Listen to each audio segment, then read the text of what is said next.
Pernah kebayang nggak kalau Stadion Utama Gelora Bung Karno, Stadion Kebanggaan Indonesia, dulunya pernah jadi arena duel antara manusia melawan singa buas loh.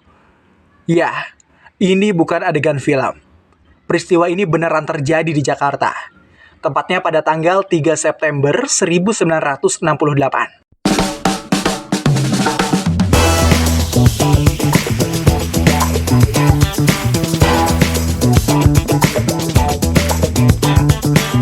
Halo everyone, selamat datang di Bongkar. Bersama gue Bintang Bimantara, kita akan membahas kisah seorang gladiator yang hampir bertarung melawan singa di Stadion Senayan. Sekarang namanya Stadion Utama GBK. Kisah ini berakhir dengan cara yang gak pernah kita bayangkan sebelumnya.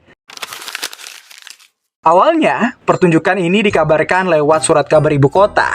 Tanggal 21 Agustus 1968, Harian Duta Masyarakat menulis, Samson di abad ke-20, manusia yang akan melawan binatang-binatang buas yang terdiri dari harimau, singa, dan banteng itu adalah seorang pemuda berbadan tegap bernama Bandot Lahardo. Bandot Lahardo, nama yang mungkin asing di telinga kita sekarang. Dulunya dikenal sebagai pegulat tangguh. Usianya 34 tahun, tinggi 172 cm, berat 90 kg. Katanya, dia bisa memecahkan 15 batu bata dan 35 genting cuma dengan tangan kosong. Bahkan, giginya sanggup menahan tarikan motor Harley Davidson. Waktu itu, Kodam 5 Jaya jadi penyelenggaranya. Sang promotor, Mayor S. Sulaiman dengan percaya diri bilang ke media, ini serupa dengan pertarungan para gladiator di zaman Romawi.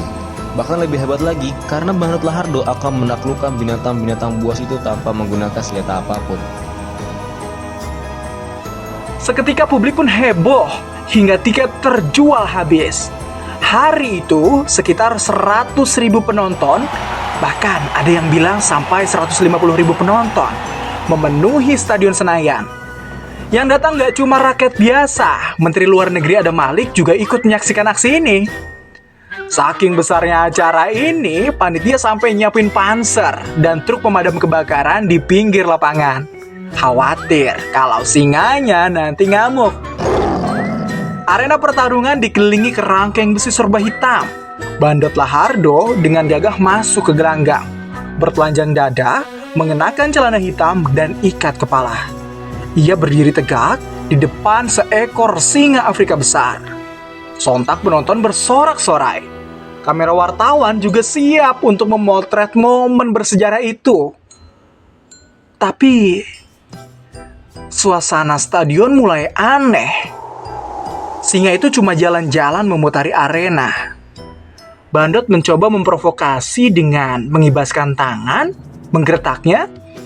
Sayangnya si singa tetap tenang, seolah-olah menolak untuk bertarung.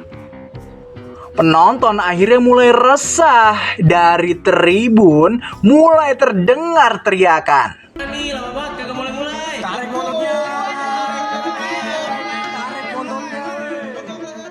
tapi tetap aja nggak ada yang terjadi. Sampai 90 menit berlalu, arena terasa sunyi. Tidak ada aksi, tidak ada duel, tidak ada darah. Banyak yang menduga singanya diberi makan sampai kenyang sebelum pertarungan. Karena nggak bisa marah ke singa, akhirnya kemarahan penonton dilampiaskan ke Bandot Lahardo.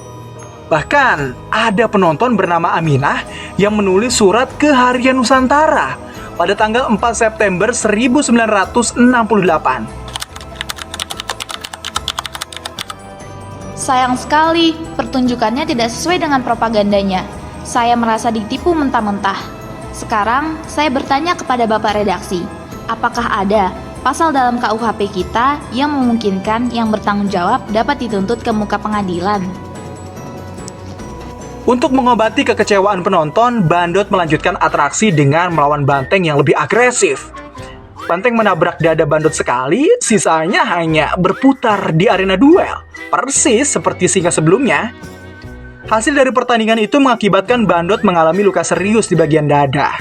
Meski diprotes habis-habisan, Bandot Lahardo nggak sampai berurusan dengan hukum.